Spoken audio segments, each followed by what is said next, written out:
Look at the universal human needs. Which of those words, you're telling yourself you're guilty. You're feeling disappointed or frustrated or agitated because you didn't match one of those words at the level that you want to. Do you all get that? Kindness. It could be safety. You feel guilty if you didn't match. You didn't take good enough one of your kids. You talking to somebody and the kid falls off the swing and hurts himself. Well, you're feeling guilty. You're really telling yourself you're guilty because you weren't mindful enough and you didn't match your own value for safety, for the safety of your child. That's another example. Does that make sense? I just want to make sure I've got it. So really it's I am, you use disappointed. It's not necessarily those words. I am whatever the feeling is. Right. That I didn't match my own value for what universal. Got it. Okay. Well done, Angie. Absolutely. Well done. I'm going to get back to acceptance, because acceptance is what I like to end my presentation on. So we'll get back to acceptance in a moment. From blame to understanding. And I'm going to demonstrate the difference just through the tone of my voice. How could you do that? Versus, how could you do that?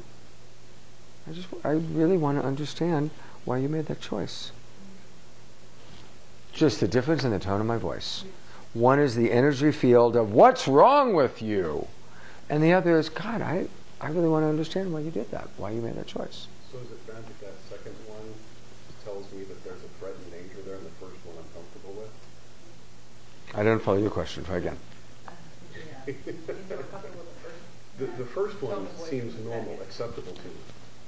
The second one screams threat and danger. Wow. Wow. The second one is actually... So did you have I want to stop the second one. Did you have a passive-aggressive family? Yeah, you could call it. Well, so you trust yelling and screaming more because that meets your need for transparency and honesty and authentic. Right. Whereas when somebody is calm and in the quiet tone of their voice, you don't know what's really going on. Right. So that's an important trigger for you to be aware of. Share that with people, and then let people know what your boundaries are. If you're calm and centered, that's fine. Remind me, hey, this really is me. I don't feel the need to scream. I really do want to understand what's going on with you. I really want to get it. Can I just jump in and tell you, I've had people actually tell me that. Don't use that calm voice with me. I really have. So I know that I've you're been not that person alone. in the past. Yes. Yeah. And when that happens, because of course that comes up, then I'll ask people, how do you want me to talk to you? I really am cool right now. I want to know what is it? What do you like? I won't really do it with you, but that's ask people, how do you want to hear it? Ask them to model it for you.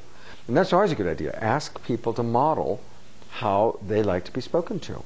Model. That's what Tony Robbins teaches. He's made a lot more money than I have, teaching, basically modeling the person you're talking to, and then giving them exactly their languaging, their tone of voice, their inflections, so that they feel safe and comfortable. That's Tony Robbins 101. From shame to reassurance. Shame, I think, is the great human epidemic. And almost all of us do experience shame and shame others. Again, anytime you're using the word should. And reassurance is a word that I didn't use a lot 5 years ago. But now I've come to see the absolute real value of reassurance. We all need reassurance, especially as we get older. As we get older, we as men need to have reassurance that we're still capable. Generally speaking, women as they get older need to have reassurance that they're still beautiful. And as relationships go on, we need reassurance that I still care. I still love you. I still want to be in a relationship with you. And when we start shaming the other person, then we start feeling more and more and more insecure. So authentic reassurance is a very important alternative to shame, including for yourself. If you're shaming yourself, I should have done this, I should have done that. Hey, reassure yourself. You're always doing the best that you can in the moment, given all the different dynamics. Life is complex. And we're always doing the best in the moment, given all the different things going on in our reality. Does that make sense? We're almost done. From criticism to appreciation. Well, you know, as you probably have heard by now, I'm studying the brain. And I'm reading the most fascinating studies. When we are criticized, the brain contracts. One of the great tragedies is if there's somebody who, when they were a child, they had a bad math teacher who said, Johnny, you are not good at math at all. You just can't get it right, Johnny. Brain collapses, brain decides, I can't do math. 40 years later, Johnny, who's actually really smart, cannot do math. The moment a mathematical equation comes in, his brain locks up, and he's back being 8 years old, told by his father or the bad teacher he can't do math. Horrible. And you know what? Almost all of us have something like that.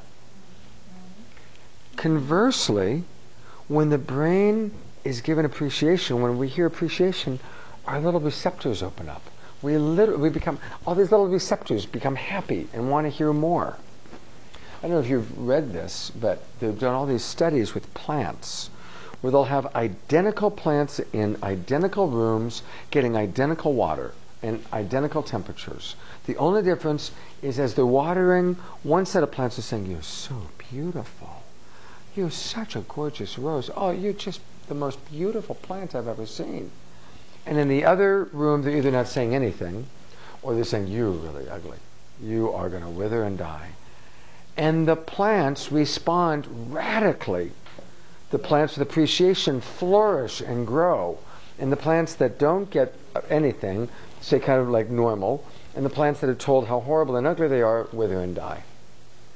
Those are plants.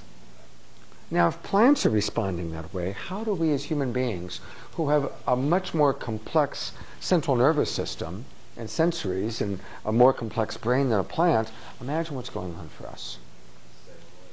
We just take it the same way. We just take longer to wither and die. Exactly. But we also respond to appreciation faster. Absolutely. And so whatever it is you're wanting to communicate, stop, slow down, never again in your life do it in a critical way, but instead do it from a place of appreciation.